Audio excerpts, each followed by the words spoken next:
अब हम स्टार्ट करेंगे एक्सरसाइज 4.4। क्वेश्चन नंबर फर्स्ट देखिए आप, निम्न द्विघात समीकरणों के मूलों की प्रकृति ज्ञात करो, यदि मूलों का अस्तित्व हो तो उन्हें ज्ञात करो। पिछले वीडियो में जिसमें हमने एक्सरसाइज 4.3 पढ़ाया था तो उसमें हमने मूलों की प्रकृति के बारे में अध्ययन किया था। ठीक है, तो मूलों की प्रकृति ज्ञात करना है तो उसके लिए सबसे पहले हम बी स्क्वायर माइनस 4ac ज्ञात करते हैं। ठीक है, तो बी स्क्वायर माइनस 4ac ज्ञात करने के लिए पहले ए बी सी के मान ज्ञात करना होता है। ए क्या होता है? एक्स स्क्वायर का गुणांक, तो एक्स स्क्वायर का गुणांक यहाँ क्या है? 2। बी क्या होता है? एक्स का गुणांक, तो एक्स का गुणांक कितना है यहाँ पर? -3। और सी क्या होता है? अचर पद, तो यहाँ कितना है? 5। ठीक है, तो अब हम बी स्क्वायर माइनस 4ac ज्ञात करते हैं। तो बी कितना है? -3, 4, ए कितना है? 2 और सी कितना है? 5। तो माइनस का स्क्वायर प्लस 3 का स्क्वायर हो गया 9। 4 इंटू 2 8, 8 इंटू 5 40। तो 9 माइनस 40 कितना हो गया? -31। -31 क्या है? 0 से छोटा है। तो जब बी स्क्वायर माइनस 4ac 0 से छोटा होता है तो ऐसी स्थिति में मूल वास्तविक नहीं होते। ठीक है, तो हम लिखेंगे यहाँ पर मूल वास्तविक नहीं है। ठीक है, तो वास्तविक नहीं है तो हमारे सिलेबस में सिर्फ वास्तविक मूलों के बारे में ही दिया हुआ है, तो इसलिए हम ये कह देंगे कि यहाँ पर किसी भी वास्तविक मूल का कोई अस्तित्व नहीं है। ठीक है, अब यहाँ पर भी देखिए आप, ए कितना है यहाँ पर? 3, बी कितना है? एक्स का गुणांक -4√3 और सी कितना है? 4। यहाँ भी हम बी स्क्वायर माइनस 4ac ज्ञात कर लेते हैं। -4√3 स्क्वायर -4, ए कितना है? 3 और सी कितना है? 4। अब हम इसे हल कर लेंगे। माइनस का स्क्वायर प्लस हो गया, 4 का स्क्वायर 16 होता है, √3 का स्क्वायर 3, तो 16 इंटू 3 किया तो कितना आ गया? 48। ये माइनस लगा दिया, 4 इंटू 3 12, 12 इंटू 4 48, तो 48 माइनस 48 क्या हो गया? 0। तो यदि बी स्क्वायर माइनस 4ac 0 आ जाता है तो ऐसी स्थिति में दोनों ही मूल क्या हो जाते हैं? वास्तविक और बराबर हो जाते हैं। ठीक है, तो हम लिख लेंगे मूल वास्तविक व समान है। ठीक है, वास्तविक मूल है, इसका मतलब यहाँ पर हम लिखेंगे मूलों का अस्तित्व है। ठीक है, तो उन मूलों को ज्ञात करेंगे। तो जब मूल बराबर होते हैं तो दोनों का मान क्या हो जाता है? -b/2 है। ठीक है, तो x बराबर माइनस, अब b का मान कितना है यहाँ पर? देखिए आप, 4√3 2a, a कितना है यहाँ पर? 3, 4√3 और 2 इंटू 3। अब इसे हल कर लेते हैं। 2 से 4 को काटा 2 बार, 3 से √3 से 3 को काटा तो √3। वापस देख लीजिए, अब √3 से 3 को काटा है तो √3 आ गया। तो x बराबर हो जाएगा माइनस माइनस प्लस 2/√3। यह भी वैसा का वैसा ही होगा, 2/√3। ठीक है, तीसरा पार्ट देखिए यहाँ पर देखिए, a कितना है? 2, b कितना है? -6 और c कितना है? 3। तब यहाँ भी हम बी स्क्वायर माइनस 4ac ज्ञात करते हैं। तो -6 स्क्वायर -4 इंटू 2 इंटू 3, तो माइनस का स्क्वायर प्लस 6 का स्क्वायर 36 हो गया। 3 इंटू 2 6, 6 इंटू 4 24, कितना आ गया? 12। 12 क्या है? 0 से बड़ा है। ठीक है, 12 क्या है? 0 से बड़ा है। तो ऐसी स्थिति में मूल वास्तविक व असमान होंगे। मूल वास्तविक और क्या होंगे? असमान होंगे। और इन मूलों को अगर ज्ञात करेंगे तो ये आ जाएगा -b plus minus √b square minus 4ac/2 है। अगर b स्क्वायर माइनस 4ac 0 से बड़ा है तो ऐसी स्थिति में क्या होंगे? मूल वास्तविक और असमान होंगे। और दोनों मूलों को इस सूत्र से ज्ञात करते हैं। तो x बराबर -b, ये माइनस है और ये माइनस है तो प्लस हो जाएगा 6। b स्क्वायर माइनस 4ac का मान कितना है? 12। 2a, a कितना है यहाँ पर? 2, तो 6 प्लस माइनस, अब देखिए √12, √12 को हम हल कर लेते हैं। 4 इंटू 3, ठीक है। तो 4 क्यों किया, क्योंकि 4 एक पूर्ण वर्ग संख्या है, तो इसका वर्गमूल लूंगा तो आ जाएगा, तो 2√3 आ जाएगा। तो √12 को हमने क्या लिख लिया, 2√3 अपॉन 2 × 2 4 हो गया। 2 और 6 में से 2 कॉमन हो गया, तो 3 ± √3 अपॉन 4। अब 4 को 2 से काट लिया, 2 बार कटा, तो क्या मूल हो गए, एक बार प्लस ले लेंगे तो 3 + √3 अपॉन 2, और एक बार माइनस ले लेंगे तो 3 - √3 अपॉन 2। तो इस तरह से अगर मूलों का अस्तित्व है, सिर्फ वास्तविक मूलों का अस्तित्व है, तो हम ज्ञात करते हैं। तो ये दोनों ही स्थिति है, ठीक है। क्वेश्चन 2 देखिए, निम्न प्रत्येक द्विघात समीकरण में k का ऐसा मान ज्ञात कीजिए कि उसके 2 मूल बराबर हो, ठीक है। अब इसमें सबसे पहले हम ABC के मान ज्ञात कर लेते हैं। A कितना है, 2, B कितना है, K, और C कितना है, 3। अब हमें यहाँ क्या दिया हुआ है कि दोनों ही मूल बराबर हैं। तो यदि मूल वास्तविक व समान हो तो हम क्या लिखते हैं, B² - 4AC = 0, ठीक है। तो हमें मूल वास्तविक और बराबर दिए हुए हैं, इसलिए हम B² - 4AC = 0 लेकर के चलेंगे। तो B का मान कितना है यहाँ पर, K, तो हमने एक लिख दिया K 4। A कितना है यहाँ पर देखिए आप, 2, और C कितना है, 3 = 0। तब K का वर्ग किया तो K² हो गया, 4 × 2 8, 8 × 3 24 = 0। तो K² = -24 है, पक्षांतर करेंगे तो प्लस का 24 हो जाएगा। तो अब K ± 24 आ गया। वर्गमूल निकालते हैं तो प्लस माइनस लगाते हैं, ठीक है। अब 24 पूर्ण वर्ग संख्या नहीं है, तो अब इसको हल कर सकते हैं, थोड़ा बहुत तो कर लेते हैं। 24 के टुकड़े कर लिए, 4 × 6। अब 4 क्या है, एक पूर्ण वर्ग संख्या, तो इसका वर्गमूल निकल जाएगा, तो इसलिए हम क्या लिख लेंगे, 4 का वर्गमूल 2, तो 2√6। तो K का मान आ जाएगा ±2√6, ठीक है। अब सेकंड पार्ट देखिए, kx ब्रैकेट x - 2 ब्रैकेट बंद +6 = 0। तो सबसे पहले हम इसे मानक रूप में लाएंगे, ये मानक रूप में नहीं है। तो मानक रूप में लाने के लिए हम इस kx का x से मल्टीप्लाई किया, गुणा किया, तो ये kx² हो गया। kx का -2 से किया तो -2kx हो गया, +6 = 0। तो अब ये हमारा समीकरण मानक रूप में है। अब हम ABC का मान ज्ञात कर लेते हैं। A देखिए क्या है यहाँ पर, K, B कितना है, -2K, और C कितना है, 6। अब यहाँ हमें दिया हुआ है मूल वास्तविक और समान, ठीक है। हमें क्या दिया हुआ है, मूल वास्तविक और समान दिया हुआ है, तो इसलिए इसका मतलब हो गया B² - 4AC = 0। तो -2K whole square 4 × K × 6 = 0।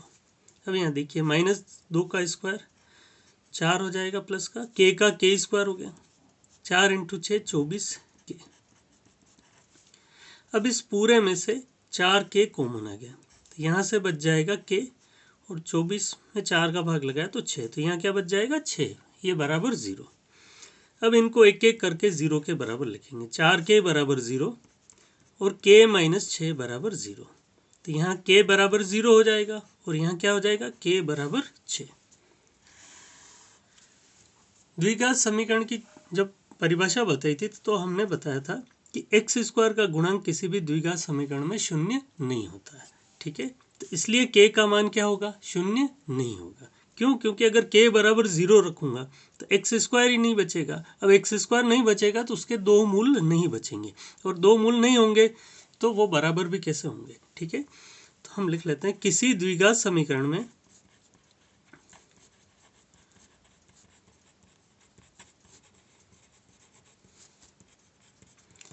x² का गुणांक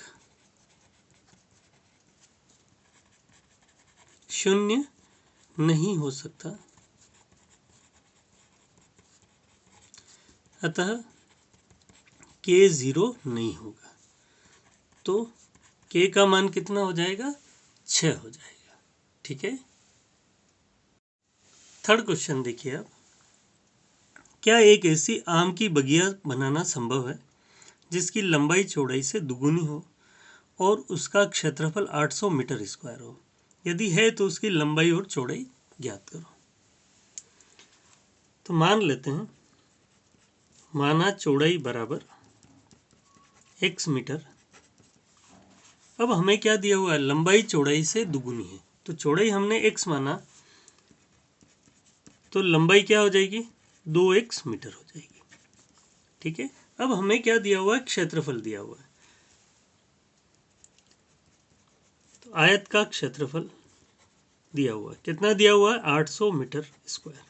तो आयत का क्षेत्रफल क्या होता है, लंबाई इंटू चौड़ाई। तो लंबाई यहाँ पर 2x है, तो हमने ये 2x लिख दिया, और चौड़ाई x है तो हमने x लिख दिया, बराबर 800 हो गया। अब 2 से इसको काट लिया, 400 बार कटा, तो x स्क्वायर बराबर 400 हो गया। 400 एक धनात्मक संख्या है और इसका वर्गमूल निकालेंगे तो वास्तविक संख्या प्राप्त होगी। तो इसलिए हम ये कह देंगे कि दिए गए स्थिति में मूल वास्तविक है, और अगर मूल वास्तविक है तो ऐसी बगिया बनाना संभव है। ठीक है, तो x आ जाएगा 20 मीटर। ठीक है, वापस सुन लीजिए, एक्स स्क्वायर बराबर 400 दिया हुआ है, यानी कि 400 एक धनात्मक संख्या है। धनात्मक संख्या का वर्गमूल क्या होता है, वास्तविक होता है। ठीक है, तो इस स्थिति में मूल क्या प्राप्त होंगे, वास्तविक प्राप्त होंगे। ठीक है, तो मूल अगर वास्तविक प्राप्त होंगे तो दी गई स्थिति संभव है। ठीक है, तो ऐसी स्थिति में लंबाई कितनी आ गई, सॉरी चौड़ाई कितनी आ गई, 20 मीटर। तो चौड़ाई क्या मानी थी हमने, x, और वो कितनी है, 20 मीटर। और लंबाई क्या मानी थी हमने, 2x, तो 2 इंटू 20 कितनी हो गई, 40 मीटर। ठीक है, फोर्थ क्वेश्चन देखिए आप, क्या निम्न स्थिति संभव है, यदि है तो उनकी वर्तमान आयु ज्ञात करो। दो मित्रों की आयु का योग 20 वर्ष है। 4 वर्ष पूर्व उनकी आयु का गुणनफल 48 था। तो हम मान लेते हैं, इसमें माना पहले मित्र की आयु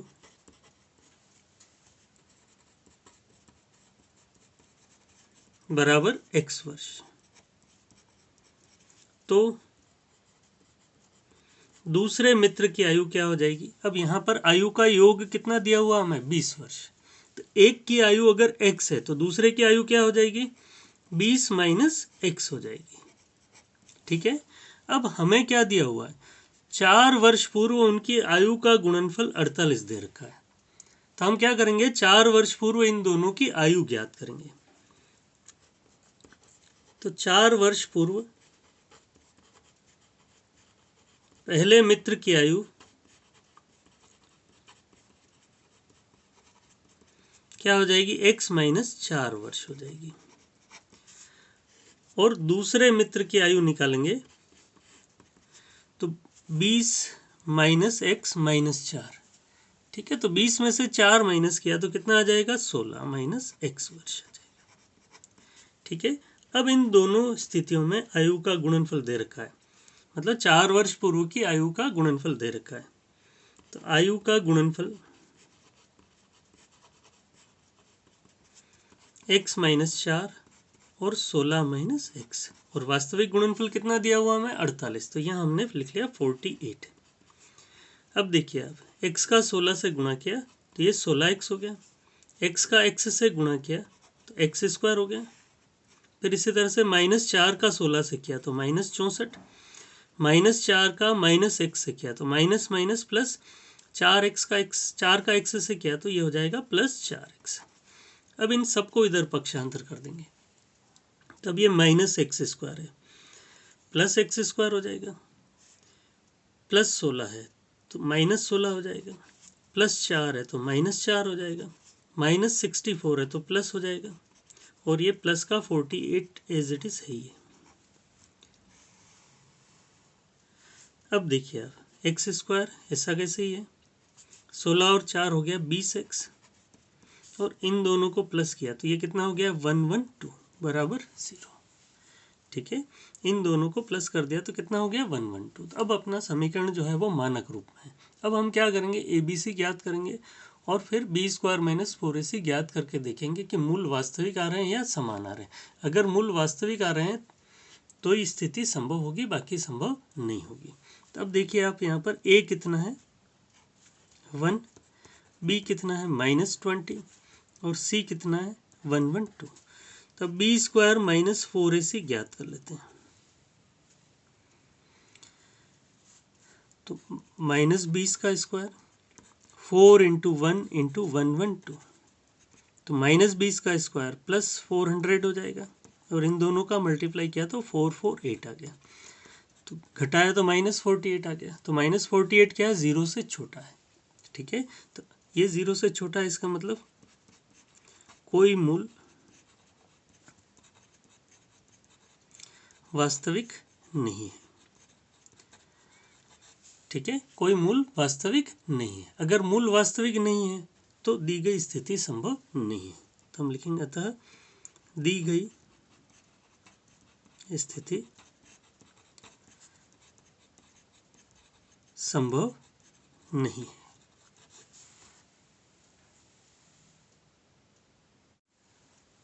क्वेश्चन नंबर 5 देखिए, क्या परिमाप 80 मीटर तथा क्षेत्रफल 400 मीटर स्क्वायर के एक पार्क को बनाना संभव है?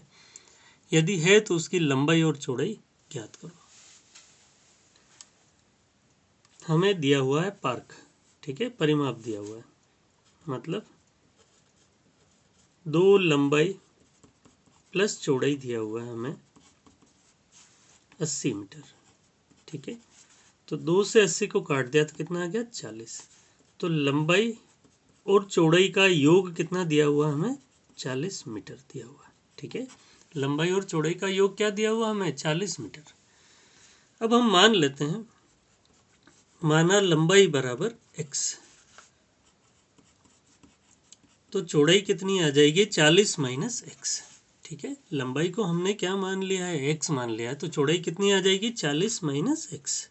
ठीक है, क्योंकि दोनों का योग कितना दिया हुआ लंबाई चौड़ाई का 40 दिया हुआ है। ठीक है, अब हमें क्षेत्रफल दे रखा है 400 मीटर स्क्वायर। क्षेत्रफल क्या दिया हुआ हमें 400 मीटर स्क्वायर।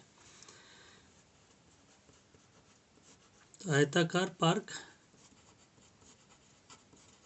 का क्षेत्रफल क्या होता है लंबाई इंटू चौड़ाई। तो लंबाई है x और चौड़ाई कितनी है 40 माइनस x, और वास्तविक कितना दिया हुआ 400। अब इधर x का 40 से गुणा कर दिया तो 40x हो गया, x का x से गुणा किया तो x स्क्वायर। अब इन दोनों को पक्षांतर करके इधर ले लेते हैं, तो प्लस का x स्क्वायर हो जाएगा, माइनस का 40x हो जाएगा और प्लस 400 बराबर 0। अब यहाँ पर देखिए a कितना है 1, b कितना है -40 और c कितना है 400। अब b स्क्वायर माइनस 4ac ज्ञात कर लेते हैं। तो -40 का स्क्वायर -4 × 1 × 400 कितना आ गया 1600 माइनस 1600 बराबर 0 हो गया। ठीक है, तो इस स्थिति में क्या होगा, मूल वास्तविक व समान होंगे। मूल वास्तविक और समान होंगे, इसका मतलब दी गई स्थिति संभव है, मतलब पार्क को बनाना संभव है।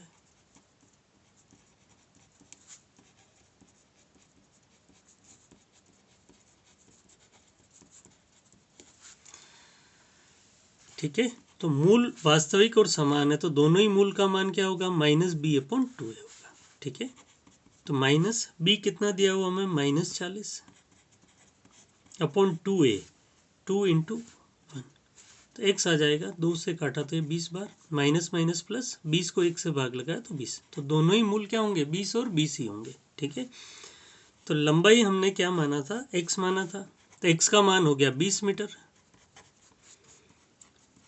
चौड़ाई को क्या माना था हमने 40 माइनस x, मतलब 40 माइनस 20 यानी कि 20 मीटर। ठीक है,